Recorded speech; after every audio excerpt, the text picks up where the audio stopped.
పిచ్చుక, చిలకమ్మ మరియు కాకి మంచి స్నేహితులు. ఒకరోజు చిలకమ్మ మరియు కాకి ఇంటి బయట నిలబడి ఉంటారు. వాళ్ళిద్దరూ కలిసి మాట్లాడుకుంటూ ఉండగా అటు పక్క నుండి ఒక పిచ్చుక నడుచుకుంటూ వారి దగ్గరకు వస్తుంది. వచ్చి వారిని ఇలా అడుగుతుంది. మీరిద్దరూ ఇంత చలిలో బయట ఎందుకు ఉన్నారు? ఏమైంది? అని అడుగుతుంది. అప్పుడు ఆ చిలకమ్మ మరియు కాకి, మాకు బాగా చలిగా ఉంది. ఈ చలిలో ఏం చెయ్యాలో అర్థం కావడం లేదు. అందుకే ఈ చలి తట్టుకోలేక ఏం చెయ్యాలి అని ఇక్కడ నిలబడి ఆలోచిస్తున్నాము అని సమాధానం చెప్తారు.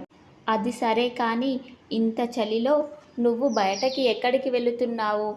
అని చిలకమ్మ పిచ్చుకని అడగగానే అప్పుడు పిచ్చుక, నాకు కూడా బాగా చలిగా ఉంది.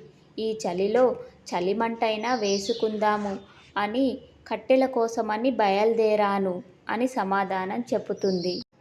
అప్పుడు చిలకమ్మ, అలాగా, అయితే నువ్వు కట్టెలు తీసుకొని ఇక్కడికి రా, మనం ముగ్గురం కలిసి చలిమంట కాగుదాము అని చిలకమ్మ పిచ్చుకతో చెప్పగానే, అలాగే, మీరిక్కడే ఉండండి, నేను వెళ్ళి తొందరగా కట్టెలు తీసుకొని వస్తాను అని చెప్పి బయలుదేరుతుంది. కట్టెల కోసం బాగా వెతికి కొన్ని కట్టెలనైతే తీసుకొని అక్కడ ఉన్న చిలకమ్మ మరియు కాకి దగ్గరికి బయలుదేరి వెళుతుంది. వాళ్ళ దగ్గరకు వెళ్ళి, ఇదిగో నేను కట్టెలు తీసుకొని వచ్చాను, తొందరగా రండి, మనం మంట వేసుకుందాము అని వాళ్ళిద్దరినీ రమ్మని పిలుస్తుంది. అప్పుడు వారు ముగ్గురు కలిసి మంట వేసుకొని కాగుతూ ఉంటారు.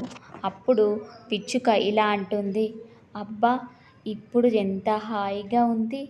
ఈ చలిమంటతో నాకున్న చలి మొత్తం వెళ్ళిపోయింది. ఇప్పుడు హాయిగా ఉంది అని పిచ్చుక వాళ్ళతో చెబుతుంది.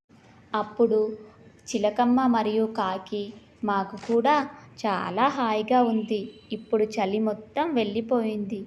ఇంకా ఇంటికి వెళ్ళి హాయిగా నిద్రపోతాము అని చెప్పి ఇంట్లోకి వెళ్ళిపోతారు.